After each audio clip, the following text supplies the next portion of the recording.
하나님 말씀입니다. 누가복음 4장 16절에서 30절 제가 읽습니다. 예수께서 그 자라나신 곳 나사렛에 이르사 안식일에 늘 하시던 대로 회당에 들어가사 성경을 읽으려고 서심해 선지자 이사야의 글을 들이거늘 책을 펴서 이렇게 기록된 데를 찾으시니 곧 주의 성령이 내게 임하셨으니 이는 가난한 자에게 복음을 전하게 하시려고 내게 기름을 부으시고 나를 보내사 포로된 자를 자유를 눈먼 자에게 다시 보게 함을 전파하며 눌린 자를 자유롭게 하고 주의 은혜의 해를 전파하게 하려 함이라 하셨더라.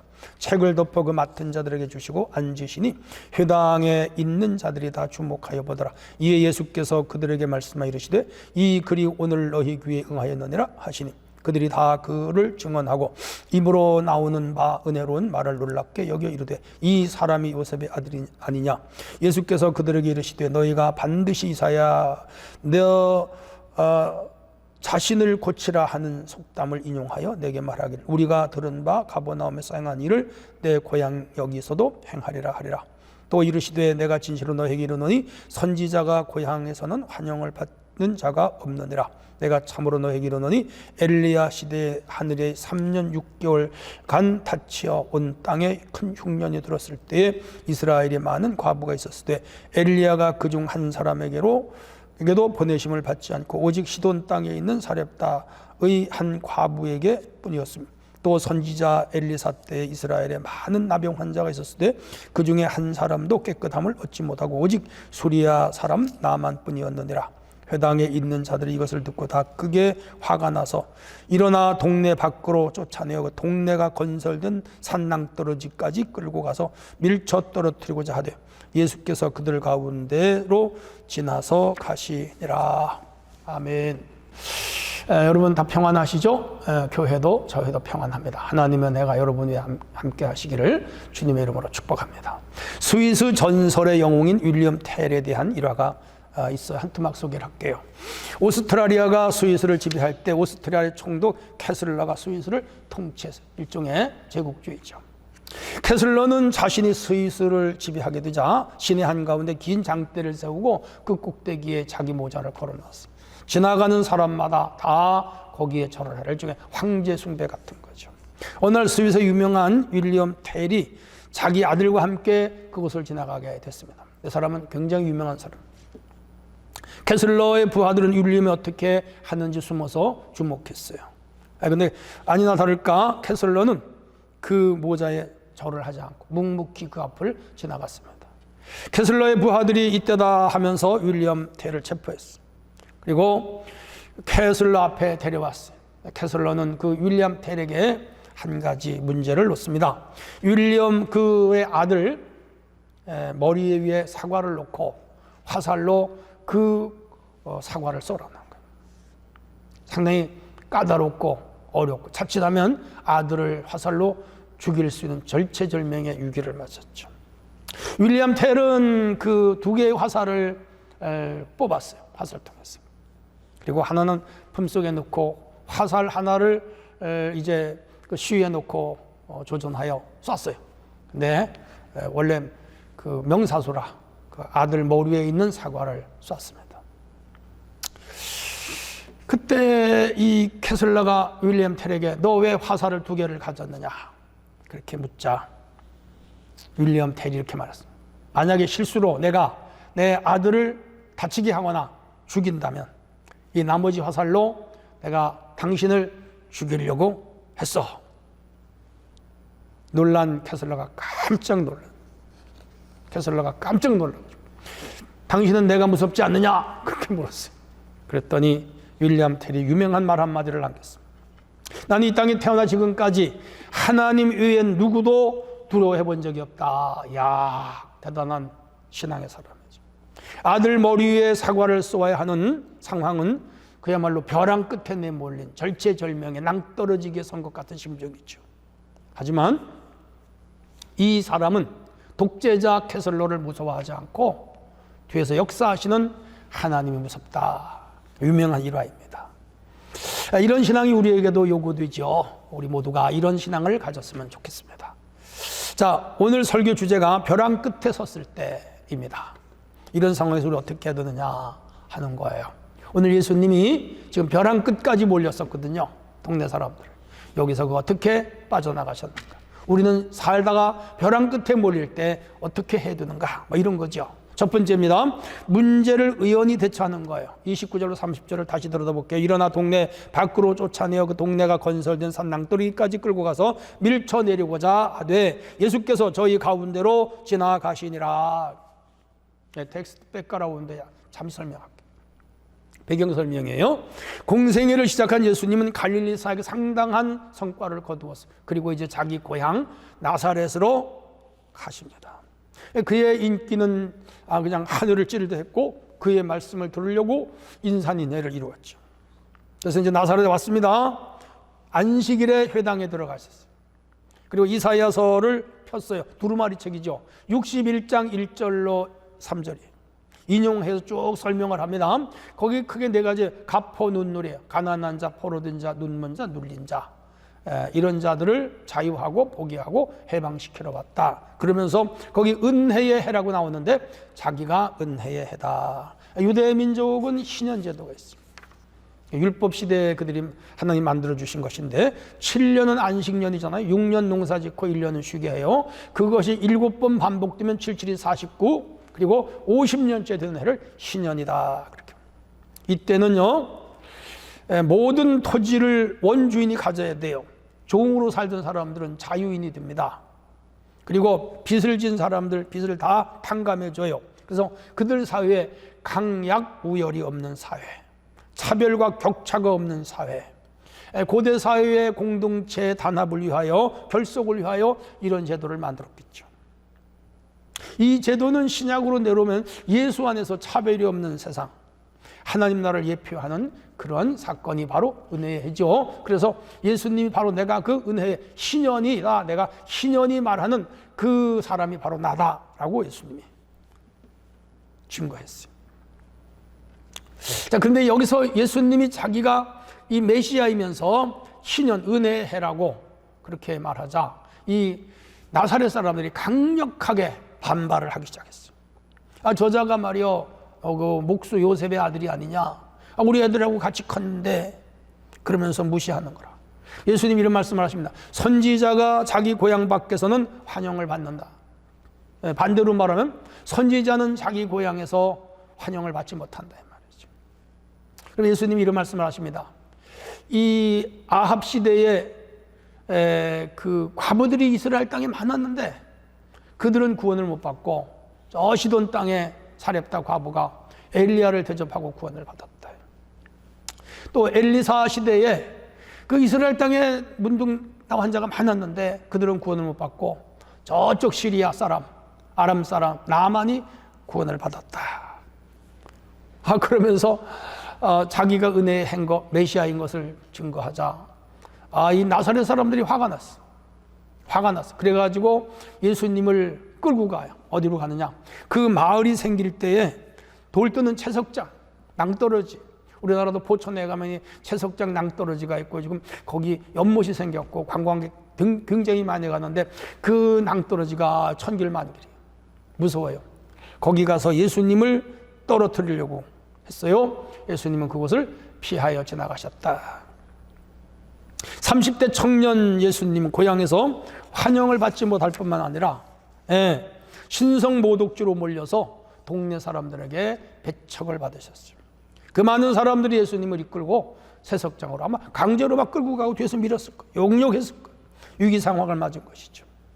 가룟 유다가 대제사장에게 예수님을 팔아넘긴 것은 3년 후의 일이요. 예수님 공생의 초기, 그것도 자기가 자라난 곳, 태어난 곳은 베들레헴이지만은 아버지 어머니 고향인 나사렛에서 성장했는데 그 동네 사람들로부터 배척을 받았어요. 예수님 한 번도 반항하지 않고 변명하지도 않고 살려달라고 애원하지도 않았어요. 동네 사람들과 싸우지도 않고 조용하게 그 마을을 떠나버리십니다. 그 후에 예수님은 자기 고향에 가셨다는 기록이 전혀 없는 걸 보면 이 자기가 자라난 나사렛에 대하여 굉장히 서운한 마음을 갖지 않았나 싶어요. 인생을 살다 보면 예수님 벼랑 끝에 낭떠러지 끝에 섰듯이 우리도 설 때가 있죠. 빚을 많이 주고 도저히 갚을 수 없을 때 벼랑 끝에 있는 심정이죠. 병에 걸려 도저히 치료하기 어려운 그런 상황에 놓일 때 벼랑 끝이, 어떤 사람은 갑자기 실직을 당해서 벼랑 끝에 가족이 다 내몰리고, 사업, 부도, 또 사랑하는 가족의 사별, 대형 사고, 이번도 뭐 그 화재가 나가지고 그 소방대원들 젊은 사람들이 결혼한 지 한 달밖에 안 되는 세상을 뜨고 참 안타까워. 천재지변, 가정 파탄, 어떤 사람은 누명을 쓰고 감옥에 가고, 이런 케이스 바이 케이스는 수없이 많아. 우리 인생은 끊임없이 가정마다, 개인마다, 혹은 단체, 국가, 공동체가 벼랑 끝에 내몰릴 때도 더러 있죠. 자, 이런 어려움을 당할 때 우리 믿음의 사람들은 이 벼랑 끝에서 어떻게 해야 되느냐, 이 당면한 문제를 어떻게 해결해야 되느냐, 이런 과제를 안게 되죠. 오늘 성경은 의연히 대처해라. 우리 예수님은 이 어려운 문제를 의연하게 대처해 나가는 모습을 발견하게 됩니다. 의연하다는 말은 의지가 굳세고 끄떡이 없다 그런 말. 아무리 힘들고 어려워도 이까짓 것쯤이야, 끄떡없이 나간. 근데 그 배후에는 믿음이 전제되는 거죠. 다급한 일을 만날 때 의연하고 더욱 강한 믿음으로 대처해야 되고, 그래야 됩니다. 안절부절하지 못해 좌절하거나 낭망하지 말아야지. 우리 주님은 의연하게 그들을 대처하면서 상황을 벗어났어요. 어떤 사람은 심각한 문제 앞에 다다르면 남을 원망하죠. 부모를 원망하고, 신세를 한탄하고, 타인을 공격하고, 자괴감에 빠지고 헤어나지 못하는 사람도 있죠. 어떤 사람은 극단적인 선택까지 하는 사람도 있습니다. 이런 모습은 신앙인의 태도가 아닙니다. 예수님 말씀하십니다. 너희가 세상에서 환난을 당하나 담대하라. 내가 세상을 이겼노라. 천국은 침노하는 자의 것이니라. 아브라함은 조카 그돌라멜 연합군에게 온 가족이 포로 잡혀갔습니다. 의연하게 자기가 키운 318명을 데리고 가서 전쟁하여 뺏어왔습니다. 모세 200만 명 이끌고 홍해 앞에 섰을 때 백성들이 원망하고, 하나님을 원망하고, 모세를 원망하고, 데모 난리가 났죠. 근데 모세는 의연했어요. 하나님께 기도하며 그 길을 헤쳐나가. 애굽의 바로가 뒤에 군사가 몰려오고 앞에 출렁거려도 바다가, 모세는 의연했습니다. 다윗은 사울의 끈질긴 추적에도 의연하게 하루 이틀이 아니라 10년 넘게 끝내 이겨요. 바울은 전도의 행 중에 수없이 벼랑 끝에 서야 했습니다. 강의 위험, 맹수의 위험, 동족의 위험, 죽을 고비도 여러 번 넘겼어. 많이 굶었어요. 많이 힘들었어. 수없는 배신자도 나왔어. 의연하게 대처합니다. 왜 그렇죠? 하나님을 의지하는 믿음이 있기 때문에요. 하나님을 의지하는 믿음에서 의연함이 나오는 것이죠. 믿음 있는 사람은 벼랑 끝에서도 절망이 아니고, 벼랑 끝에서도 거기가 희망이에요. 우리 하나님은 길이 아닌 곳에 길을 내시고, 끊어진 곳에 길을 내시고, 산에도 길을 내시고, 절벽에도 길을 내시는 하나님, 바다에도 길을 내시고, 광야에도 길을 내시고, 하늘에도 길을 내시는, 사방이 꽁꽁 닫히고 막혔어도 우리 하나님은 길을 내시는 하나님. 그러므로 하나님에 대한 의지와 믿음을 가진 사람은 어떤 그 어려움 앞에도 의연합니다. 여호수아는 기브온을 위하여 대리전쟁을 할 때에 태양이 넘어가려고 하니까 태양아 머무르라. 대단한 사람이죠. 믿음으로 외치며 결국 태양이 섰고 그들은 승리할 수가 있었죠. 흘러내리던 요단강이 딱 여호수아 군대, 여호수아 법궤가 쓰니까 들어가니까 물이 섰죠. 대단하죠. 그러므로 혹 벼랑 끝에 선다 하더라도 하나님은 길을 내시는 분이고, 살려주시는 분이고, 구해주시는 분이고, 건져주시는 분이니까 낙심하지 말고 모든 삶 속에 역사하시는 하나님을 바라보며 의연하게 대처해 나갈 때 하나님 반드시 이기게 하시고 복되게 하시는 줄로 믿습니다. 이런 믿음을 소유하는 성도가 되기를 주님의 이름으로 축복합니다. 자, 두 번째, 벼랑 끝에 섰을 때 어떻게 해야 되느냐. 희망을 접지 말아라. 30절. 예수께서 저희 가운데로 지나서 가시니라. 이 구절이 희망을 접지 말아야 한다는 것과는 직접적인 연결을 시키기가 좀 어려운 구절이요. 그러나 43절에 보면 이렇게 말씀하십니다. 예수께서 이르시되 내가 다른 동네에서도 하나님 나라의 복음을 전하여 하리니 나는 이 일을 위하여 보내심을 입어노라. 자기 고향 마을에서는 절벽에 섰어요. 자기 고향 마을에서는 이 벼랑에 섰어요. 자기 고향 마을에서는 낭떠러지기 앞에 섰지만은 주님은 그게 문제가 아니라 다른 마을에 가서 하나님 나라를 전포하고 복음 전도를 해야 할 그 희망의 끈을 놓지 않으시는 우리 주님의 모습을 볼 수가 있습니다. 대단하시죠. 아직 그는 공생의 1년이에요. 아직 2년 더 살으셔야 돼요. 그래서 그것을 피하여 다른 곳으로 가셨죠. 수많은 사람이 예수를 붙잡아 벼랑에서 내밀어서 죽이려고 하였는데 어떻게 예수님이 그 자리를 피해 가셨을까 궁금해하는 사람들이 있어요. 혹 천사가 와서 이끌어 갔는가? 아니면 하늘의 영광스러운 빛이 임하여 그들이 다 엎드리고 예수님 조용히 가셨는가? 뭐 그런 생각들을 유추해 볼 수가 있겠습니다만은 예수님은 신성을 가신 하나님의 아들이라고 생각하면 이거는 문제가 되질 않습니다. 영국 국회의원을 역임했던 해리 포셋은 청년 시절부터 경제와 정치에 큰 관심을 두었습니다. 어릴 때부터 명석한 두뇌로 그 이들의 기대를 한 몸에 받지만 어느 날 불의의 사고가 찾아 25살 때 아버지하고 사냥을 갔어요. 아버지가 총을 쐈는데 오발 그래서 양쪽 눈을 잃었어요. 총기 사고죠. 엄청난 충격이죠. 이 실수로 아들의 눈을 잃었다는 그 죄책감으로 아버지는 매일 시달리면서 괴로워했어요. 그 아버지는 늘 우울증에 쌓여 있었고 정신적으로 피폐해가고 있었어요. 그러나 그 아들 앞에 애써 웃으려고 하는 그 아버지, 근데 그 아버지의 마음을 이 아들이 포셋이 읽었어요. 아버지, 내가 양눈을 잃었다고 너무 죄책감 갖지 마세요. 양쪽은 눈은 잃었지만 아직 저에게 남아있는 것이 있습니다. 내 머리는 남아있습니다. 그 자기 때문에 아버지가 절망하는 모습을 보고 싶지 않았어요. 아버지를 위로했어요. 그리고 큰 소리로 떠들고 웃고 일부러 아버지를 기쁘게 하려고 애를 썼어요. 활기차게 행동했어요. 놀라운 일이 일어났습니다. 기쁜 척 했던 그 내면에 진짜 기쁨이 차올랐어요. 그리고 열정도 다시 차올랐고 그의 꿈도 다시 꿈틀거렸어요. 그는 열심히 자기의 두뇌를, 눈은 잃었지만 이 촉각과 그리고 두뇌로 공부해서 마침내 영국의 경제학자가 되었고 국회의원이 되었고 최신부 장관까지 되었고 그 사회에 큰 공헌을 한 사람이 됐다.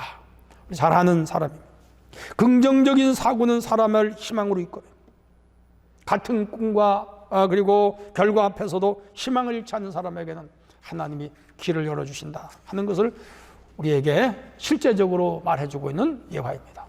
부정적인 자세를 가진 사람에게는 불행이 찾아오고 긍정적인 자세를 가진 사람에게는 행복이 찾아와요. 우리 하나님은 우리가 생각하고 믿는 대로 결과를 안겨주기 때문에 그런 거예요. 그러므로 우리가 어떤 상황에서도 희망을 잃지 않고 벼랑 끝에서도 낭망하지 않고 좌절하지 않으면 희망을 갖는 거예요. 왜? 우리 주님이 희망이니까. 우리 주님이 우리의 참된 희망이니까 희망을 잃을 필요가 없는 것이죠. 1930년대 미국은 심각한 그 대공황을 겪은 거 우리 잘 알고 있죠. 여기에 클레어 런즈 목사님이 계셨습니다. 공장이 밀집된 지역에서 흑인 교회를 방문했습니다. 그 교회 신자들 대부분이 극빈자였고 60%가 실직을 했어요.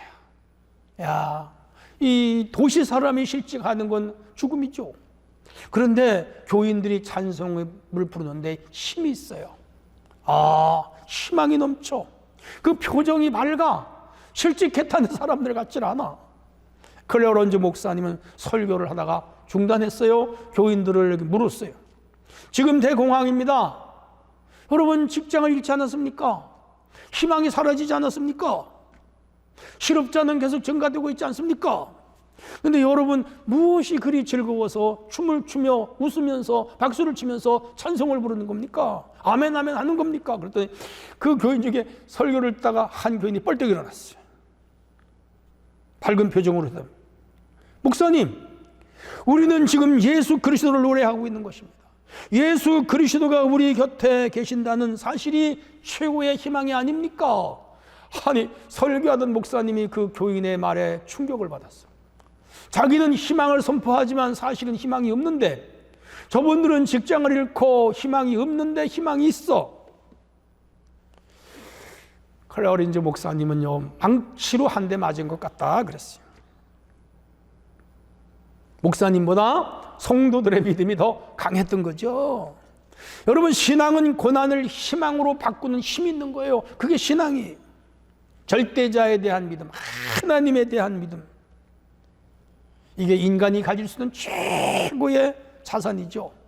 신앙은 고난의 밤에도 희망의 아침을 노래하고 만들 수 있는 거예요.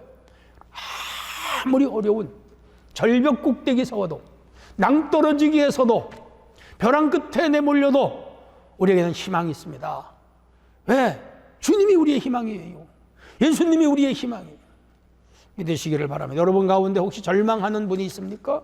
안절부절하는 분이 있습니까? 벼랑 끝에 떨고 있는 분이 있습니까? 2024년이 어떻게 될지 몰라 불안한 분이 있습니까?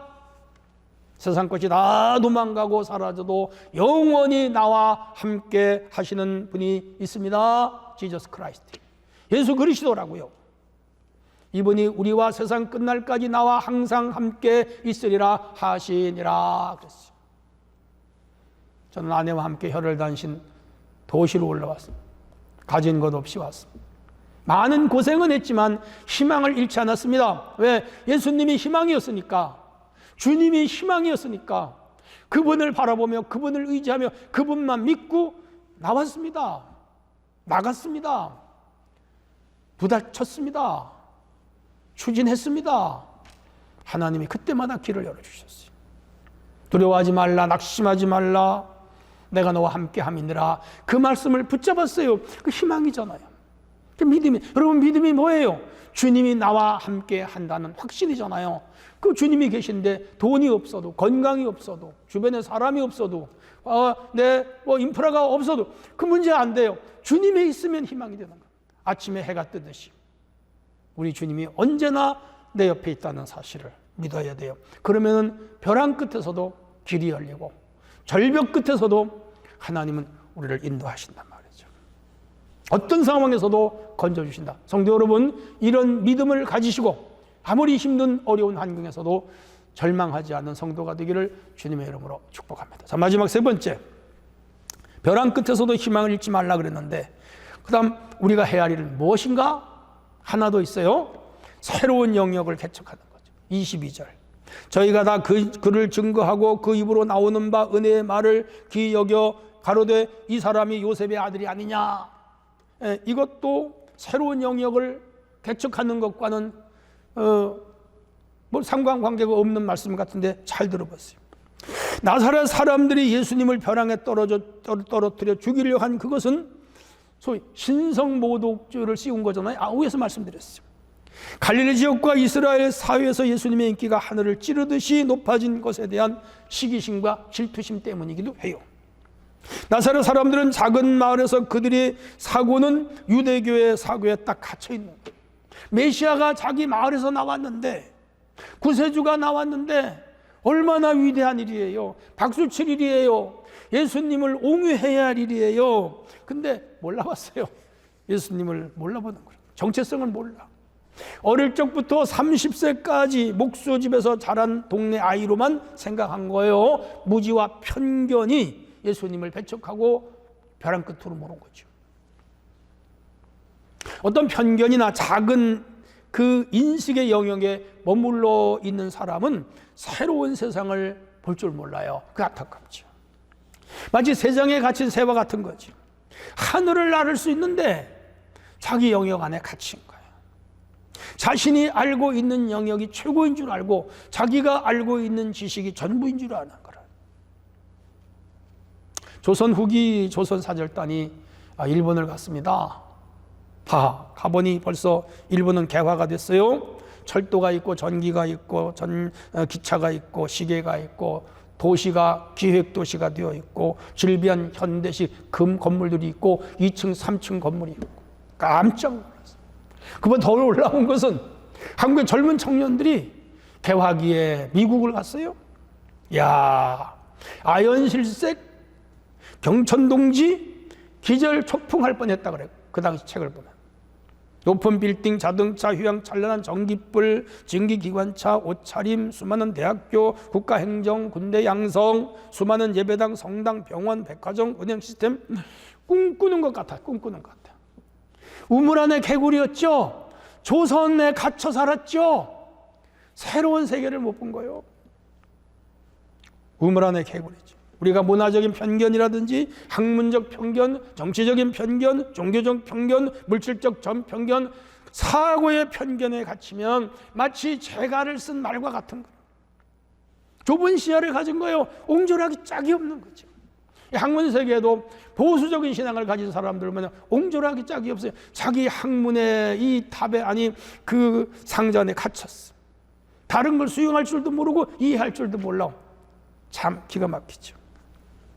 자신만의 세계에 갇혀 사는 사람, 풍성한 삶을 살기에 어려운 거죠. 예수님은 내가 온 것은 양으로 생명을 얻고 풍성하게 얻게 하려 함이라고 했는데 교리주의에 빠진 거예요. 교파주의에 빠진 것이죠. 학문주의에 빠진 것이죠. 그래서 넓은 세계를 못 보는 거예요. 여기서 우리는 두 가지 측면의 본문을 이해해야 돼요. 하나는 나사렛 사람들의 닫힌 마음이라는 거죠. 이 사람들이 마음문을 열고 주님을 대했다면 영원히 빛나는 말이 되었을 것이에요. 자기들이 사는 말에 메시아가 나왔으니 얼마나 영광이에요. 제 마음이 열려야 되는데 닫혀버린 거라. 다른 도시와 마을 사람들이 예수를 배척해도 이 나사렛 사람들은 자기 고향에서 태어난 이 메시아 예수님을 믿어줬어야지. 믿었어야 되죠. 안 그렇겠어요? 예수님이 빌라도 법정에 재판을 받을 때 다들 소리를 지르고 죽이라고 할 때 나사렛 사람들이 몽땅 몰려가야지. 오늘로 말하면 트럭이라도 대절을 해서 버스 대절을 다 몰려가서 저분은 메시아입니다. 저분은 죽으면 안 됩니다. 라고 그 나사렛 사람들이 예수님을 가로막고 항변을 했으면 얼마나 좋을까. 그런 생각 해봤어요? 그러면 이 나사렛은 기독교 역사를 새롭게 써갔을 거야. 그런데 한 명도 그런 사람이, 아니 있기는커녕 예수님을 벼랑 끝에 세우고 죽이려고 그래. 자기 마을에서는 세계적인 인물, 인류사적 인물이잖아요. 하나님이잖아요. 안타까워요. 왜? 마음이 다쳐서 그런 거예요. 둘째는 예수님이 열린 마음입니다. 자기 고향에서 배척을 받았지만 예수님은 동네 사람들 여기 원망했다 한 구절도 없어요. 싸웠다 한 구절도 없어요. 자기를 싫어하고 미워하면 그냥 받아들이고 거기 떠나는 거예요. 선지자가 고향 밖에서 환영받는다. 다른 말로 선지자가 고향에서는 환영을 못 받는다. 의미 있는 말만 남기고 떠나간 거예요. 그리고 우리 주님은 새로운 전도지를 개척해 나가는 거예요. 갈릴리로 가시고 데카폴리스로 가시고 가버나움으로 가시고 가다라로 가시고 그리고 도로와 시돈으로 가시고 유대 지역으로 가시고 전국 일주하시면서 3년 내내 새로운 전도지를 개척해 나갔던 것이죠. 예수님은 12제자를 파송하시면서 다음과 같이 말씀하신 적이 있어요. 누구든지 나를 영접 아니하고 너희 말을 듣지도 아니하거든 그 집이나 성에 나가서 발의 먼지를 떨어버리라. 내가 진실로 너에게 이르노니 심판날에 소돔과 고모라 땅이 그 성보다 견디기 쉬우리라. 뭐예요? 받아들이지 않으면 거기 더 이상 있을 필요가 없다. 다른 곳으로 가서 개척해라, 전도해라, 하나님 나라를 증거해라. 예수님은 그 동네를 떠나간 거예요. 절벽에 우리가 섰다고 해서, 벼랑 끝에 몰렸다고 해서 죽음이 아니에요. 길을 찾으면 새로운 길이 있어요. 얼마든지 가능하다 이 말이에요. 주님 그거 우리에게 지금 가르쳐 주시고 계신 거예요. 새로운 영역을 두려워하지 말고 찾아 나서라. 길이 있다 이거예요. 좋은 일이 있다. 좋은 세상이 열린다. 너를 기다리는 곳이 있다 이 말이죠. 우리에게 가르치는 거예요. 우리는 자기가 하는 일이 최고인 양, 자기가 머무는 곳이 최고인 양 생각하는데 그렇지 않다는 거예요. 사랑하는 성도 여러분, 여러분이 지금 벼랑 끝에 몰리고 절벽에 서고 낭떠러지 같은 그러한 상황에 있다 하더라도 찾아보면 새로운 길이 있어요. 얼마든지 있어요. 그 길을 찾아 나가면 됩니다. 톨스토이의 유명한 이야기 하나 좀 얘기해요. 한 번 더 잘 아는 이야기예요. 한 사람이 맹수에 쫓겨 절벽에 떨어졌어. 떨어지다가 간신히 절벽에서 나온 나뭇가지 하나를 탁 붙잡고 대롱대롱 매달렸는데 내려다 보니까 그 아래는 이게 강물이 흐르고 악어떼가 우글거려. 내려오기만 하면 받아먹겠다고 입을 쫙 벌리고 쳐다보는 거야. 기가 막혀. 위는 지금 맹수가 있고 아래는 악어가 있는 거라. 그 뻗어 나온 가지인데 그 가지를 가만히 보니까 하얀 쥐와 검은 쥐가 계속 그 나무를 갉아먹는 거야. 거기 어느 순간에는 그 나무가 부러지게 생겼어요. 자세히 보니까 그 벼랑에 벌들이 와서 집을 졌어요. 그리고 꿀이 줄줄줄 흘러 석청이라 그래요. 이 사람이 지금 위에 맹수 아래 악어 쥐들이 나무를 갉아먹는 거 까마득히 잊어버리고 지금 뭐 하고 있느냐? 혀를 내밀어서 그 꿀을 빨아먹더라. 이 톨스토이가 주해를 달아놨어요. 한 사람은 인간인 것을 말하고 있고, 맹수는 우리가 살아가는 환경, 악어는 죽음을 의미하고, 흰쥐와 검은쥐는 밤과 낮이 교차되는 것을 의미합니다. 꿀은 세상에 취한 삶. 이 사람은 지금 절벽에서 곧 죽게 됐는데 그 상황이 아니라 생각을 잊어버리고 뭐예요? 꿀 빨아먹는 거예요. 그래서 이 톨스토이가 하는 말이 있습니다. 여기서 이 사람이 살아날 길은 딱 하나밖에 없다. 뭐냐? 하늘을 쳐다보고 기도하는 거다. 그럼 살 길이 있다는 거죠. 이건 대단한 신앙인이에요, 톨스토이는. 믿음의 사람이 아니면 이런 말 못해요. 우리가 절벽에 몰리고 낭떠러지에 몰리고 벼랑 끝에서도 사람들은 절망이라 그래도, 저 사람 망했다 그래도, 아니요. 우린 신앙이 있어요. 하나님이 계시잖아요.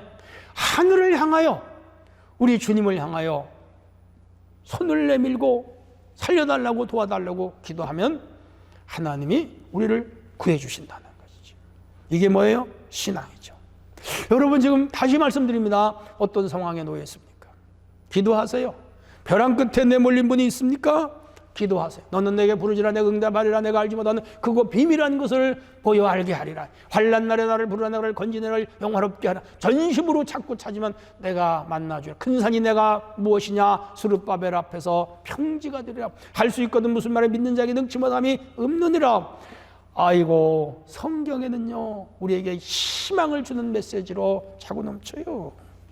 성도 여러분, 아무리 벼랑 끝에 내몰려도 절망하지 않기를 바랍니다. 왜? 주님이 계시니까. 왜? 내게 믿음이 있으니까. 누가 주신 거요?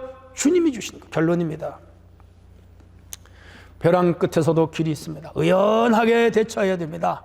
편견에 매몰되거나 조바심에 빠져들지 말아야 됩니다. 희망을 접으면 절대로 안 됩니다. 산 사람에게는 길이 있어요. 하나님은 자기 백성을 버리지 않아요. 내가 앞이 절벽이라도 눈을 둘러 다른 곳을 보세요. 거기 또 길이 있어요. 아까 말씀드렸죠? 벼랑 끝에도 길이 있고 절벽에도 길이 있다고. 그 길을 누가 내셔요? 하나님이 내시죠. 그러므로 때로 우리가 벼랑 끝에 몰려도 우리를 그냥 버려두지 아니하시는 우리 주님이 있다는 사실을 굳게 믿고 어떤 환경에서도 끝까지 믿음으로 십자가 단단히 붙잡고 나가는 성도가 되시기를 바랍니다. 반드시 하나님이 여러분을 구해주시며 길을 여실 줄로 믿습니다. 하나님 은혜가 여러분이 있기를 축원합니다. 하나님 아버지 감사합니다. 오늘도 들은 말씀대로 우리가 벼랑 끝에 서는 때가 있다 하더라도 낭망치 말고 나와 함께 하시는 주님을 끝까지 의지하도록 믿음 더하여 주시옵고 우리의 앞에 길을 열어 주시옵소서. 예수님의 이름으로 기도합나이다. 아멘.